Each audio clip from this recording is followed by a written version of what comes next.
Hey, everybody.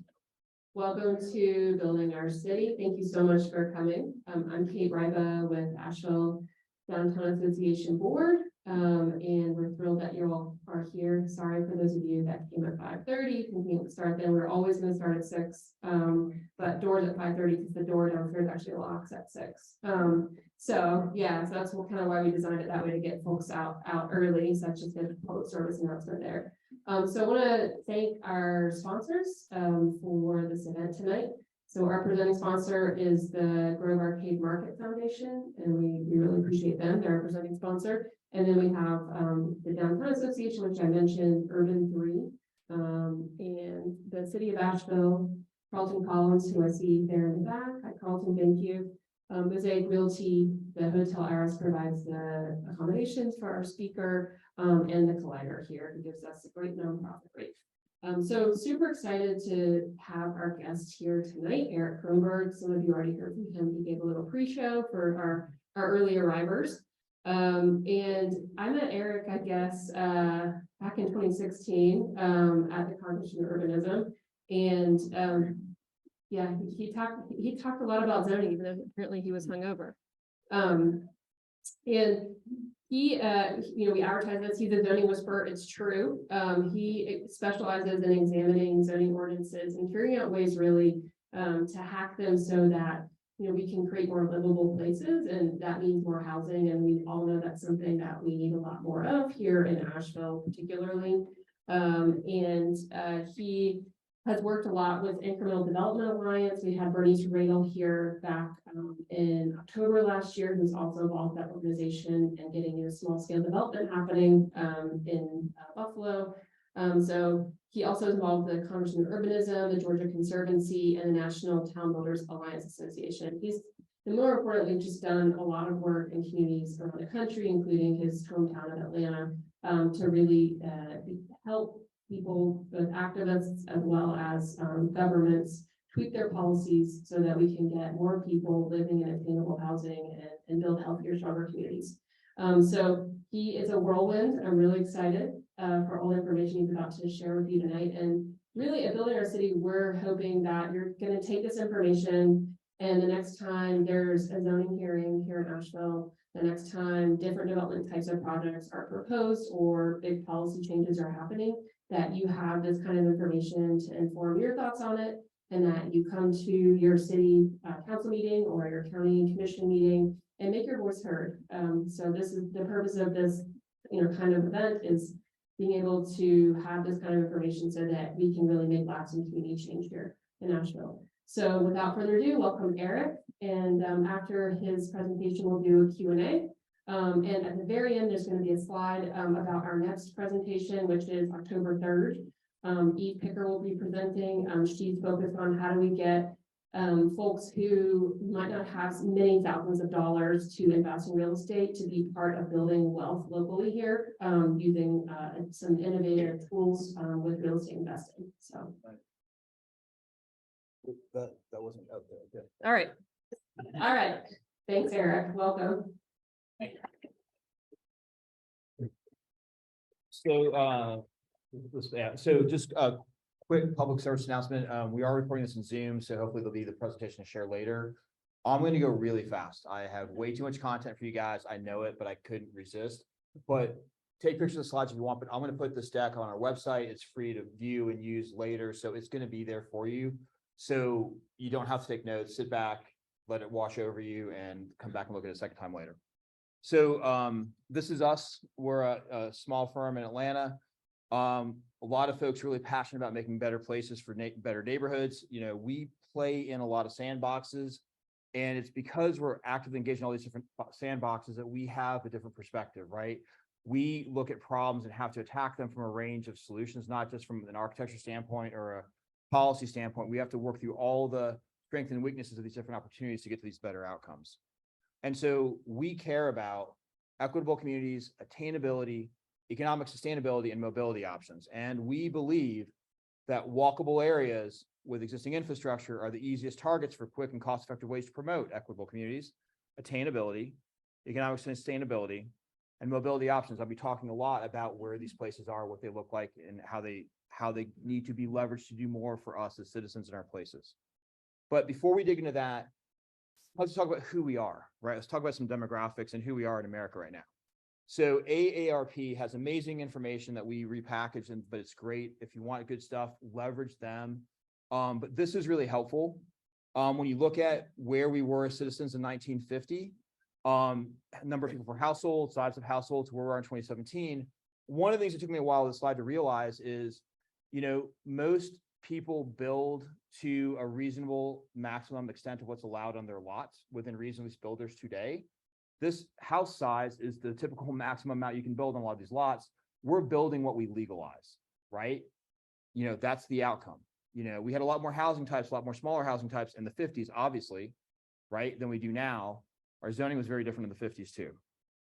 The other thing that's really helpful is, this is from Chris Nelson, super talented researcher and demographer.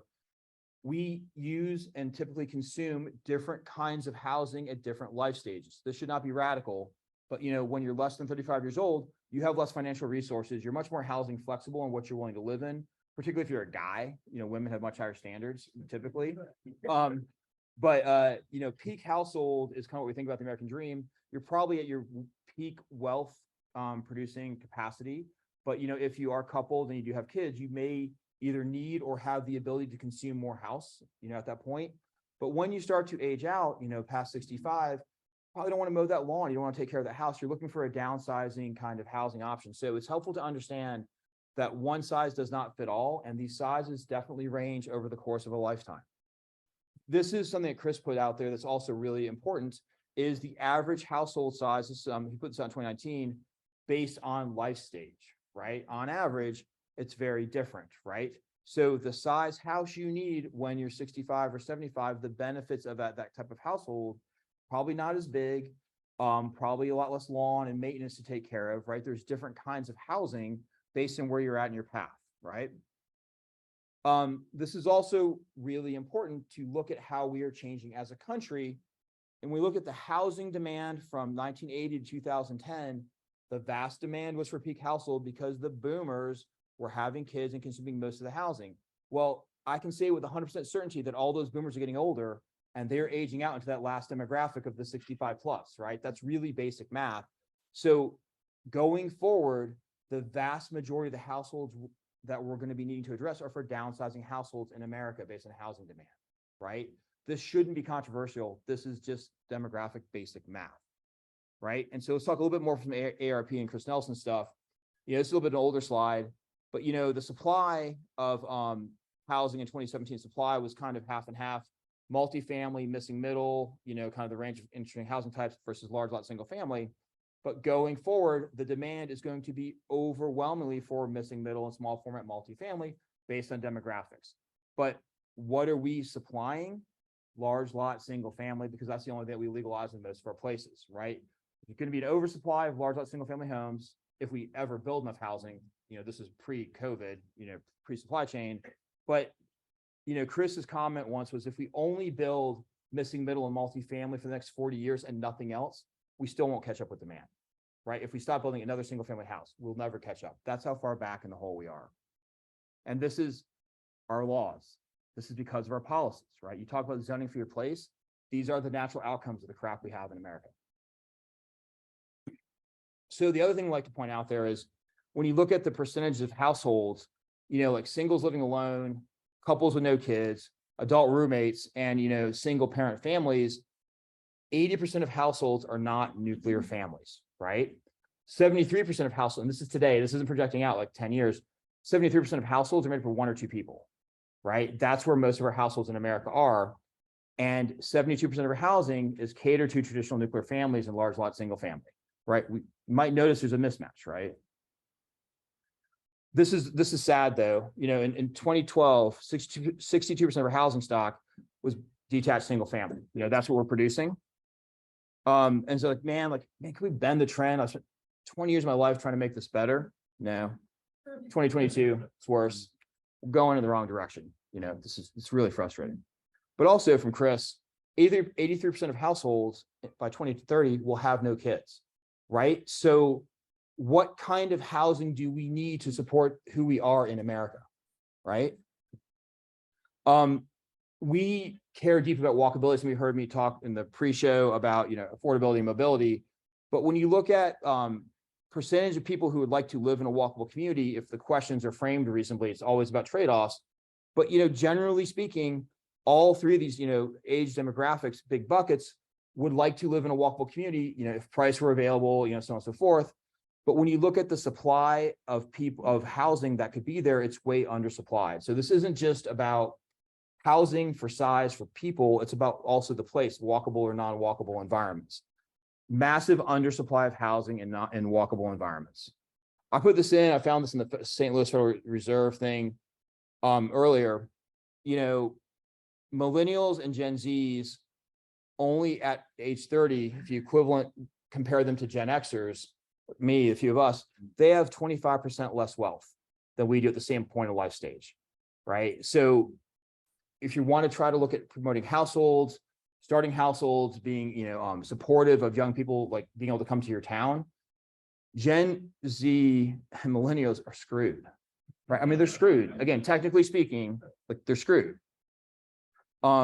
Which gets us back to having a lack of the right kind of housing supply for a growing demand, you get rising costs. Hopefully this is economics 101. This is not a controversial statement, right?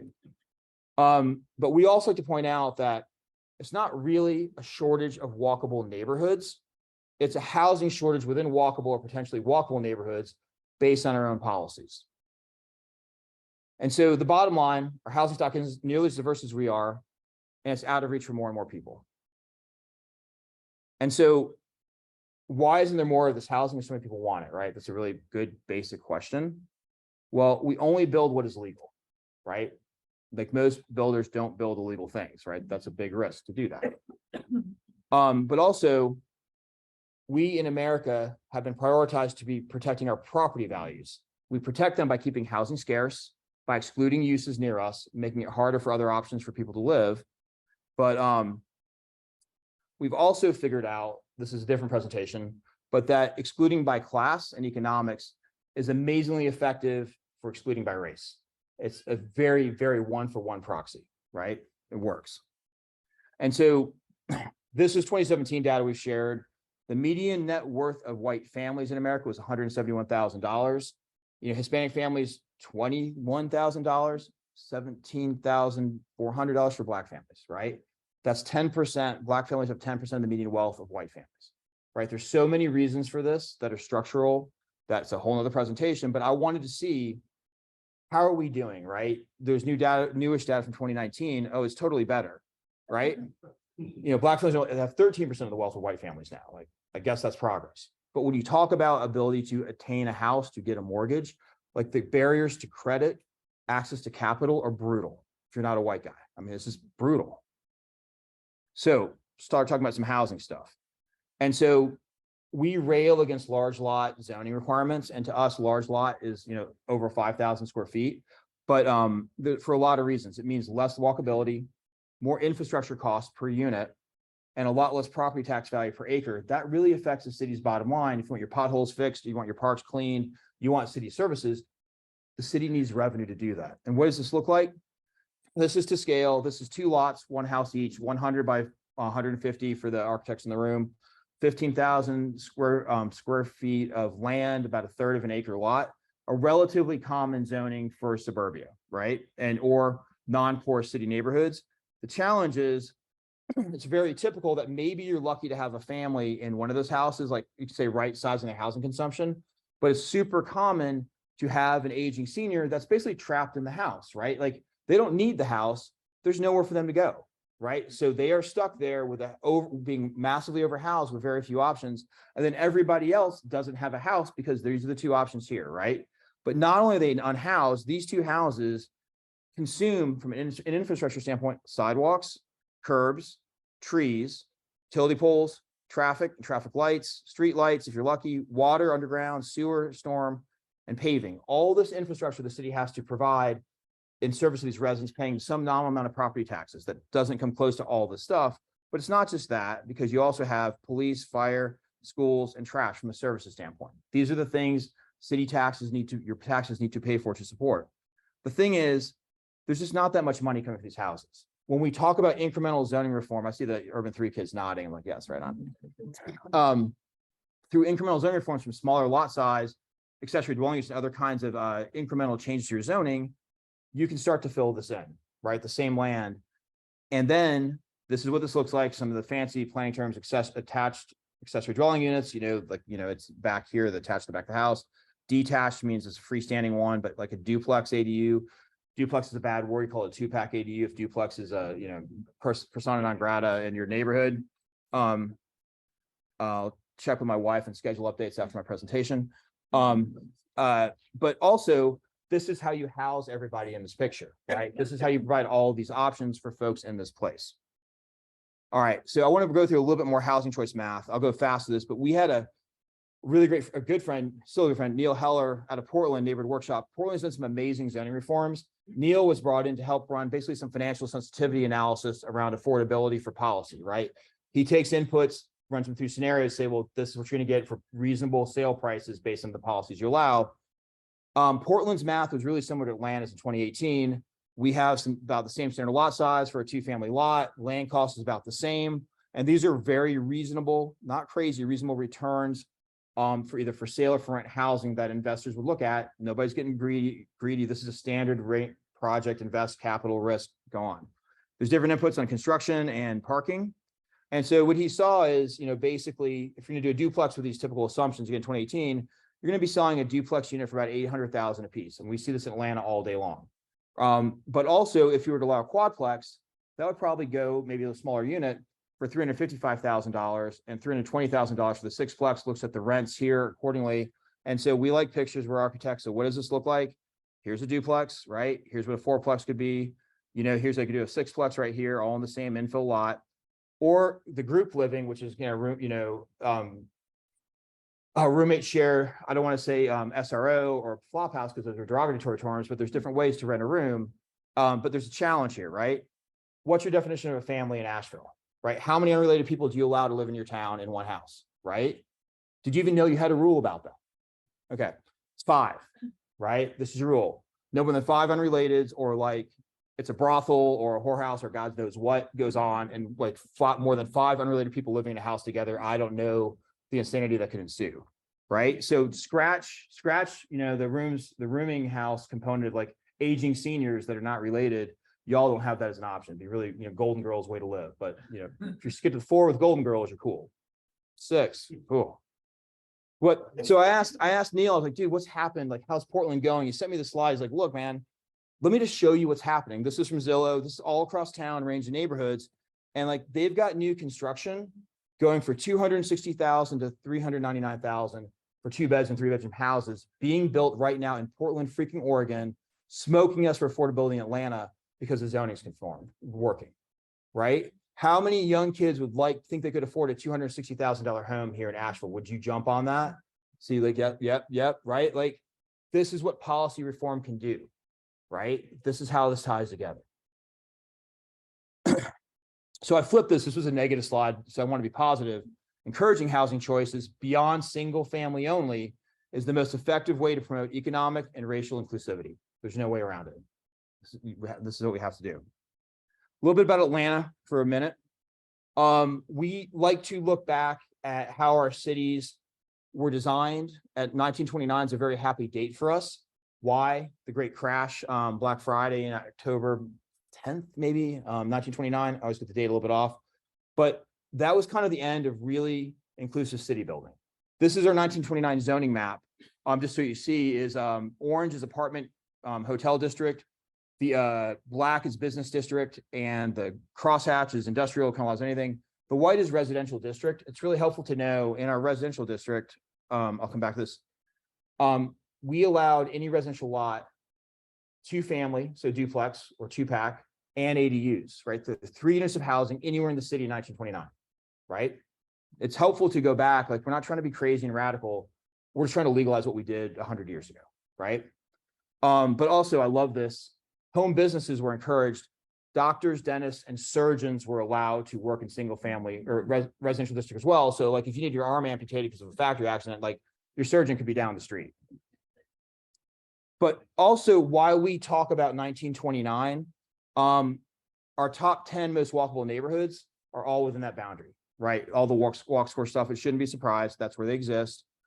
Part of the other thing we like to show is we took the time to draw out the 1930 streetcar map on the 1929 zoning map. You can see how calibrated planning was for transportation and land use policy, right? This is probably the last time Atlanta had its shit together in this department. Again, this is the thing from the zoning ordinance: 2 families, own kitchens, ADU's cool. And jumped ahead a slide, but that matters. But then again, in 29, all our land allowed duplexes, ADUs, right? And our most walkable areas were in this core district, right? These are, I was saying earlier, the previous slides, land that's walkable, that's close to transit. My position has a higher moral value to provide more uses to house people, right? Just fundamentally, that matters. Everything in the gray, this is our current city boundary. That's all sprawl of some kind, right? 50s, 60s, 70s, 80s development in the city district. That stuff's really hard to help. You're going to be car dependent no matter what out there, right? There's different solutions and it's difficult. And if you put people out there in that can't afford a car in a car only environment and there's no transportation, I would argue you're setting them up for failure. And so we'll talk about y'all. So this is, found this, one of the reasons I also like 1929 is the Sanborn Company, which does fire insurance maps. It's really easy to find 1929 fire insurance maps for your towns in 29. This shows where all the development was in 1929, right? This is really helpful. But the other thing I realized on this map is that it gave you the population. Asheville's population in 1929 was 30,000 people, right? And then hat tip to Jenny and Urban 3. I asked, could you help me double check my math to make sure I have the land area right? Like how much land was in Asheville in 1929? It's about 5.2 square miles. So if you have 30,000 people, you've got about 5,700 people per square mile. Joe from Minnecosta Number 3 said, I think 240 hotels also in addition to this, right? So people talk about how could we ever live like this? Like, I mean, 5,700 people per square mile in Asheville 100 years ago, right? This is what Asheville was in the most robust parts of town, right? The most prime, walkable, vibrant places in our city, right? And I was like, all right, Jenny, could you tell me in the same land area, what do we got today? What are we looking at, right? You've got 15,800 people in the same area. Like we compared current census tracts, basically half the folks in the same area, right? And a lot less hotels, it feels like, but it's a separate policy issue. So, down to 3,000 people per square mile. But this, when I talk about existing areas, existing infrastructure, where should you focus your efforts? This is to scale your 1929 Sanborn map overlaid in Google on your current city boundaries, right? So when I talk about stuff, and this is a back of napkin, this is a rule of thumb, this isn't a hard and fast boundary, but like all that stuff in color from the Sanborn map, that's where I would say prioritize, right? That doesn't mean that you can't like try to work on other areas too, but this is the lowest hanging fruit to do good and provide more housing, right? This is the where. Also, because Urban 3 likes to show where cities are growing from, I was like, oh yeah, you've tripled your population in 100 years, but you've like almost 9 times the land area, right? And so the tax base is usually coming from the population from property taxes. So now you've got 9 times the land to maintain infrastructure on, but only 3 times the population to tax to cover that infrastructure. Yeah, you guys know this math. And so again, when we talk about equitable communities, attainability, economic sustainability, mobility options, this is your core. This is where you focus. And then I know short-term rentals, STRs are usually a big topic here in a lot of places. So I wanted to take a quick diversion, some penicillin for these things. They're nasty rashes, we want to make them go away. Joe sent me this great cartoon. Y'all have been having trouble with summer visitors for 100 years, apparently, right? Like 100 years ago, it was a problem with too many people coming to visit. It's still a challenge trying to figure out how to deal with housing and short-term rentals today. And the thing I can hear people say to me is, why should we allow all this extra housing? It's just going to make all this money for greedy landlords, right? We're not actually housing folks. How do we deal with this stuff, right? Let's get ahead of this stuff. So I know that y'all can't maintain registries, right? Wilmington tried it. They got shot down in court. You can ban short-term rentals from a zoning perspective. And I think you guys have done that here. Highlands, North Carolina, we have a place just did that. And so how do you limit this stuff if you're trying to allow more housing? I want to talk about what Austin did just briefly, and this is much for the planners in the room for ideas. Austin also facing tons of housing challenges. They did a program called Affordability Unlocked, where it's basically an administrative upzone where you get permission to build more if you require, but they require half the units to be at affordable for people making half the area median income, right? So you can do more, but you have to provide some affordability, right? You can also use these kinds of voluntary programs to opt into to provide exclusion for things like short-term rentals, right? More penalties or potential tax break. There's ways to tie tax policy to this, other kinds of things, so that you let people do more, but you require, it's a trade-off, right? They get to do more, but affordability has to be coming in here. In Atlanta, we do deed restrictions on this stuff, so it has teeth, right? Like there are ways from a policy standpoint to be looking at this. It allows for extra density, extra affordability. You can use STRs to be prohibited in this. Skip the rash. And there it's legal, again, like Texas, Georgia, North Carolina, all have state law prohibitions on rent restrictions or rent controls. So you have to find voluntary programs if you want these restrictions to apply, right? That's what Austin's had a lot of success with this program on. So I'm going to go through this a little bit fast because I want to talk policy, but one of the, faster, I should say. You're right. So one of the, how are we doing on time, Kate? Like, am I? 6:25. Oh, good. Okay, great. So one of the things we try to deal with, and I'm trying to find a better term than brain damage. I know it offends some people, but what we see in the spectrum of development, doing single family homes is relatively simple, right? And generally speaking, for people in the industry, doing large multifamily is really complicated, but there's enough scale of revenue to pay for the brain damage, the complications consultants to help you make this work. When you're trying to do infill, the stuff we're doing, there's not enough revenue for all the brain damage. You've got to reduce the complexity to help these things move forward easier. That's both policy, which I've been talking about, but also what are the things we're trying to do, right? So for this incremental infill, how do we make this easier to handle? And so we show this because when you're thinking about changing zoning or calibrating zoning, you need to be thinking about what's a viable outcome. One of the things that just irks me, if I've heard friends that work at other big fancy coding firms, won't say their names, they've done studies for other cities like Charlottesville, where like, look, we studied, like we did this whole great zoning code for you, and you had like 2% of your properties actually use the zoning code. It's great, nothing really changes. I'm like, F that, you didn't calibrate your code for shit, right? If you want housing, what are you doing, right? So you have to calibrate your codes for what's possible to be built, bought, and sold, right? And rented, you have to get it right. The math matters, which is what Neil's work was doing in Portland. And so what we like to talk about is how do we reduce the barriers? We're spending a lot of time in the stock plan space. One of our inspirations, this is from Sears Roebuck. I love it. It's the Atlanta. This is a great looking, sixplex, is fourplex, I think. This is what Sears Roebuck was doing to deliver multifamily housing attainably 100 years ago, right? Again, this isn't radical, just trying to do it half as good as we did then, right?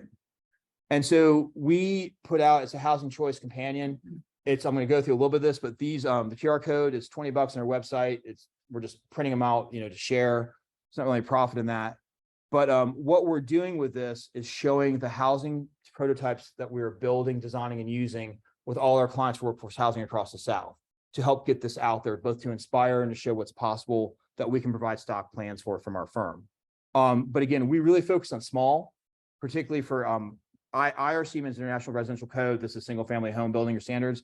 Like these little 1-bedroom houses are amazing, right? We can build and sell these profitably at $199,000 in Atlanta if we have the small lot zoning to go with it.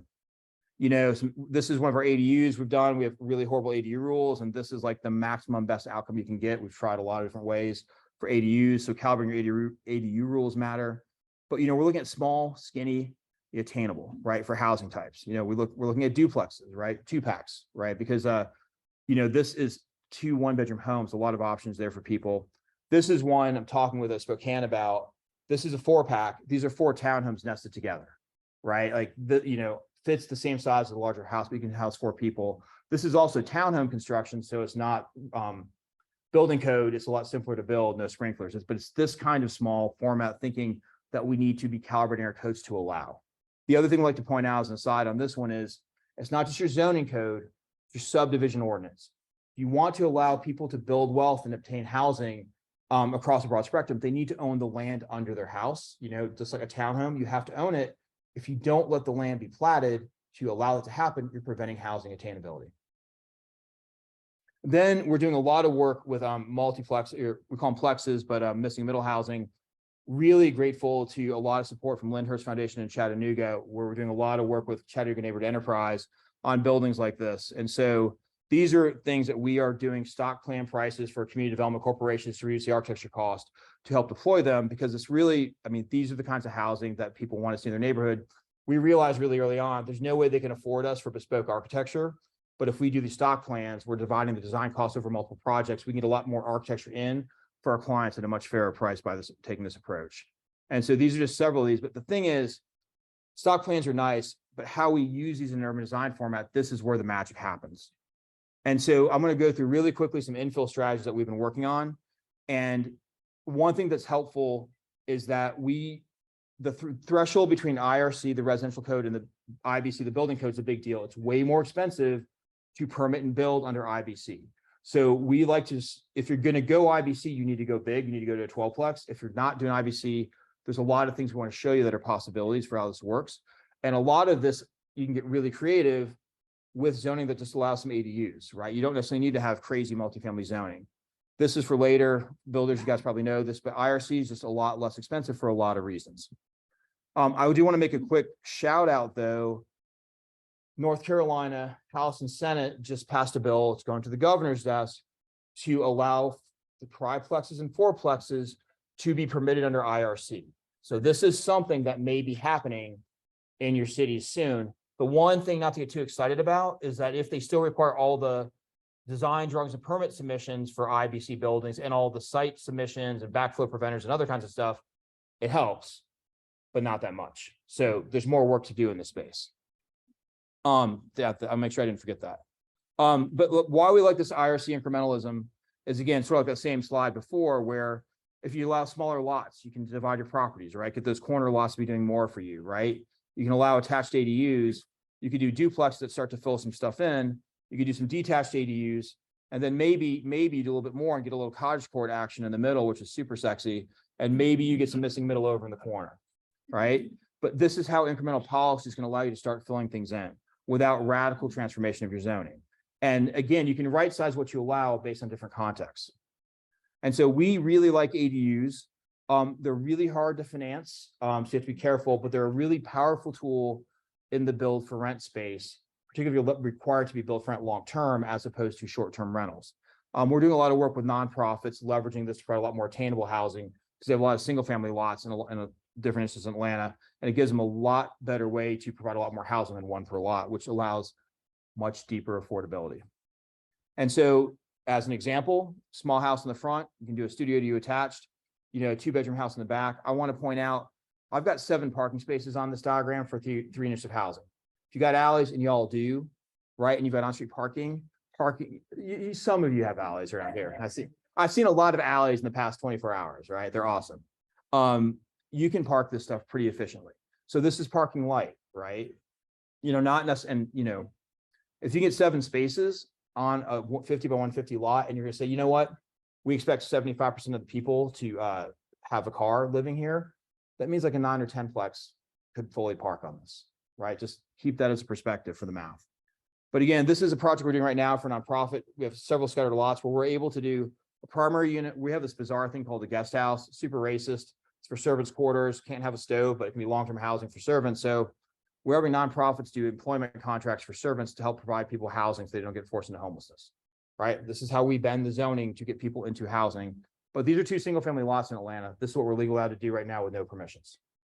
There are no specific permissions from the neighborhood to try to stop it. This is what this looks like.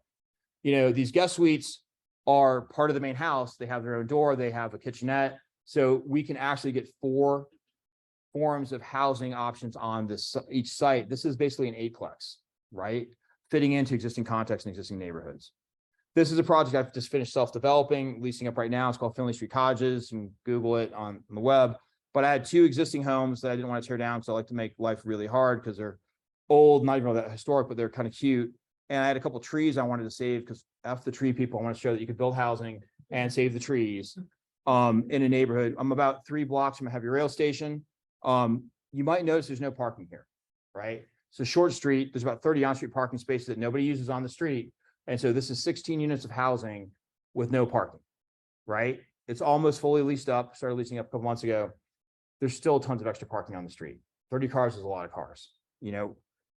This is what this looks like as a diagram that we shared. Again, we got some guest houses, we have employment contracts, so people can get housing. This one bed house right here, live by yourself, no shared walls, $1,550 a month. You have to get your own hot plate. It can be an induction, it can be fancy as hell, but it's $1,500 a month for your own house, right? Like that's a trade-off. Like people are like, yes, please. They were the first two to go. This is, this is under construction, the landscape's going in. Like it's reasonably cute and cuddly, right? The other thing I want to show for the math, we have a blog post on our site called Griffin Street Cottages, if you find it, where we got a rezoning because we showed working with a church property, a small little land trust. They needed to build and sell some housing, try to get some funding going. And we showed the city that, this was the base zoning. And we ran some analysis to say like, hey, yeah, okay, we could do homes and ADUs and split this in half. That's great. Problem with ADUs is they're really expensive. The long-term attainability and affordability for a homeowner with an ADU that's renting it out is tremendous, right? But the down payment to basically buy 2 units of housing is really high, right? There are barriers to entry for this. What we showed the city is like, yes, this is what the zoning said we could do now. This still sucks. We want more because we're greedy. We want to be, oops, sorry. We have another slide where we want all 4 units to be for sale. That was not the most affordable out of everything, but it was the most attainable for everybody in the community because we were able to have these little 1-beds cottages, I think for like 169, 179, for your own home. Like these are for downsizers. Again, these are 2-story, they're stairs. So if your knees are bad, it's hard to do this 1-story stuff, but this is attainable housing for people to stay in this neighborhood where, gentrification is really going crazy. And like, yeah, this one platted. I got the wrong slide. Like this, I have another slide. I have so many slides. Like, but plat. There's a few more lines that are missing. This is the ADU version. The final version, everything's yellow as single-family homes, right? The point is, it's the same buildings, right? It's just that by allowing small lot and subdivision, you're increasing home ownership, right? It's also a great way to say that corner lots are really special. You got all that frontage. There's a lot more you can do with a corner lot than a mid-block lot. So just keep that in mind. With all these cottages we have pre-planned and designed, it's really easy for us to come up with these larger weir tracks and like knock out some cottage courts. This is with another nonprofit, it really reduces our design fees because we have the houses designed. We can go through some zoning, get some more organization and knock stuff out, right? And again, a lot of these sites, have creeks, streams, all kinds of weird stuff. That's why they weren't built on. So we need to be compact on the land that is buildable to leave intact the trees and streams and forests, to maintain our cover in a responsible development pattern. Another example of this that we're doing this, again, we took this like 7-acre site, the original design, like clear cut the entire site. It was sort of, again, technically speaking, batshit. We're able to get the development area down to about 3.5 acres and save like 2.5, 3 acres of like mature forest, by being compact as opposed to doing silly platted lots and stupid streets. And then when we get into platting for IBC, I want to show you some of these things because this is as you're going forward. Now Opticos is going to be looking at like a scan for missing middle and how some of the zoning works in or could work in your town. We're always looking at the increment, but we've tried to get zoning approvals for a single lot for missing middle. And when you have to zone it yourselves, the neighborhoods, again, technically speaking, lose their shit because if they figure if you do it on this lot, you could do it anywhere, right? And then all hell is going to break loose. There could be housing for everybody in an equitable fashion, and that's going to suck for some reason, right? So we don't have any good models for a single lot missing middle infill project.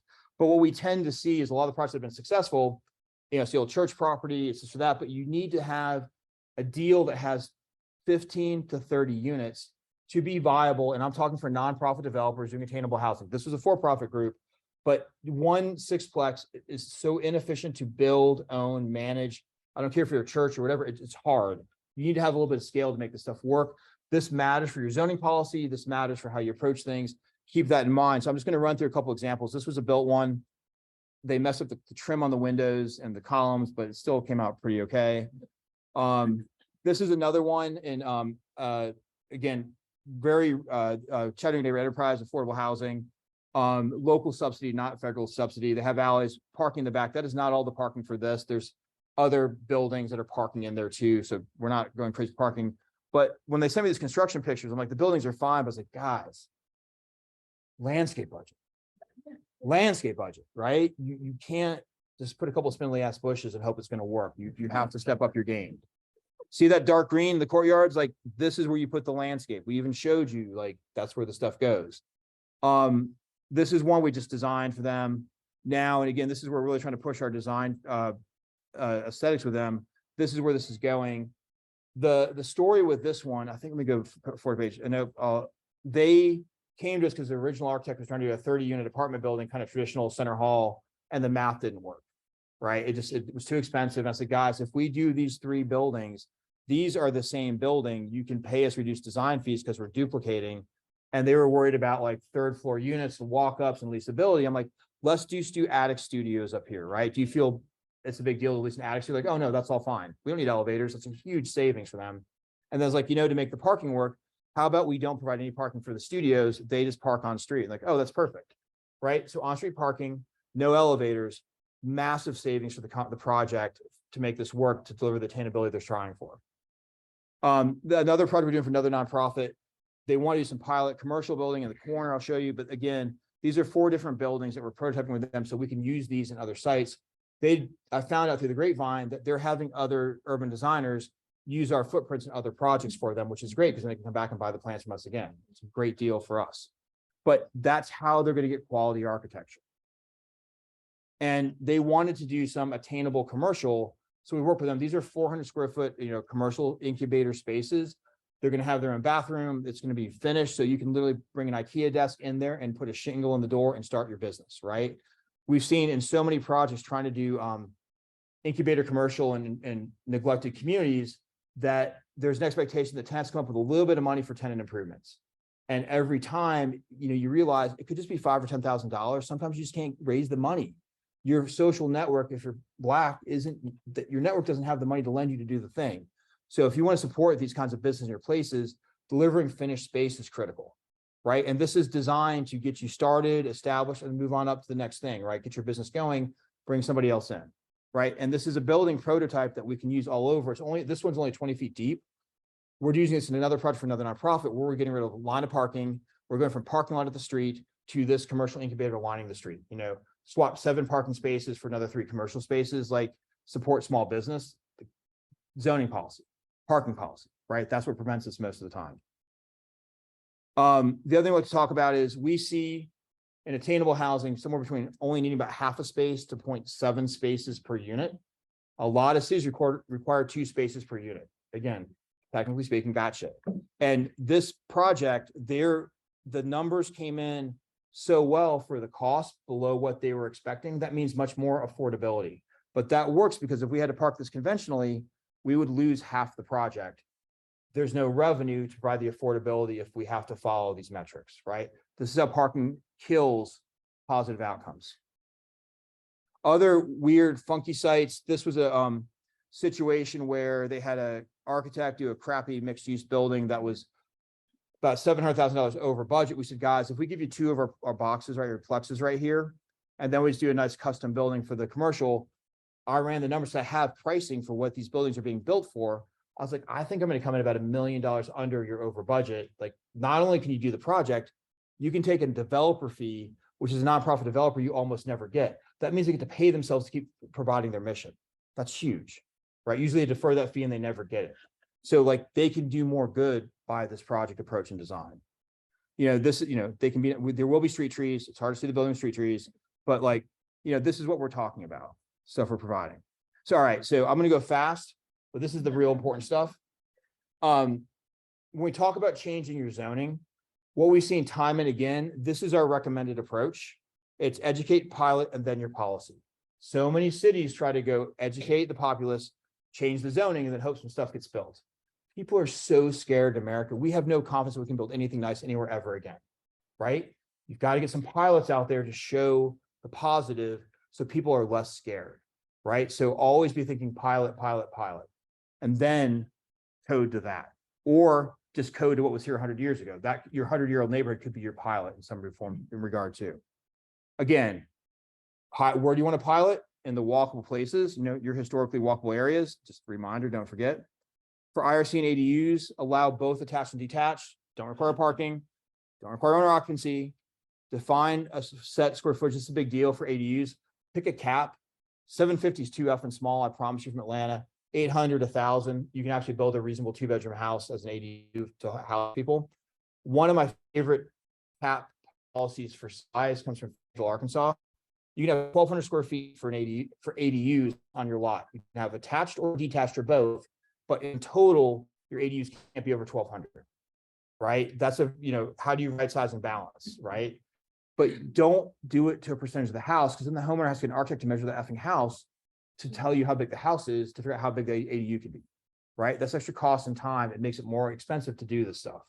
Keep the stuff simple. And then if you want to know how to write ADU legislation, ARP put out a moderately okay ADU policy in 2000. A bunch of us got together to help crowdsource them and make it better in 2021. They've got an amazing ADU policy sitting on the shelf, ready to go for anybody that wants to pick it up and look at it, right? It's really good. Not only is it great policy, it's more of a teacher's edition. It tells you why these components of the policy are good and why you should do them and why you shouldn't do a timid half measure and screw it all up. Again, I really like fee simple ADUs, right? It makes the financing easier. It means that if you could sell off the back for this ADU, even if you're the family and you want to sell this one off or this one off, it makes you easier to build it, even if you want to hold it, right? You don't have to sell it, but it's a separate parcel. It makes it easier to get it done. It also means that if you're an aging family and you want to sell off your backyard to a child that wants to move back to town, it's a lot easier road to get that done for that child, right? It also means that you could partially sell out, if you're in a gentrifying neighborhood and there's a lot of housing pressure. Right now, if you can't subdivide your backyard, you've got a binary choice: stay or go and cash out with one time. You don't have an option to partially cash out and stay, right? You need access to capital for medical bills, travel, whatever the things are. This gives you all kinds of flexibility and options. And, or if you say that, well, shit, that lot's worth a lot more now because it's two, if you choose to cash out, isn't it more equitable? They get to cash out for more money, right? If you're going to cash out, why not maximize the value for the existing homeowner to give them the most optionality in that? This is what this can look like. Again, cute, fun, not scary, tons of parking on street. This was the math. I'm not going to go through this, but that's earlier, the ADUs versus for sale. We have a long form blog post where we went through all the costs, all the math to show how this gets you to the most affordable outcome for the 4 houses right here. For total down payment, this one you need about 17, the front house you need $17,000 down payment. Otherwise the house in ADU is about $70,000 of down payment. We were gearing this, our development authority is like $5,000 to $10,000 to $15,000 of down payment assistance. So if your total house is, I forget the math was like $179,000, you need $17,000 down payment, you get $15,000 down payment assistance. You're putting homeownership in the grasp of so many people that need it, right? This is how the zoning policy support programs can really make a difference. I'll skip these by ADUs. Again, fee simple, I love them. Plexes. We partner with nonprofits because we're tired of getting roasted into community meetings, right? We're only going to walk in with a strong nonprofit that has a good track record because I'm just exhausted dealing with MDs. I can't anymore. So we want good people to do good projects and just try to fight us on this, really. Council's lined up behind us.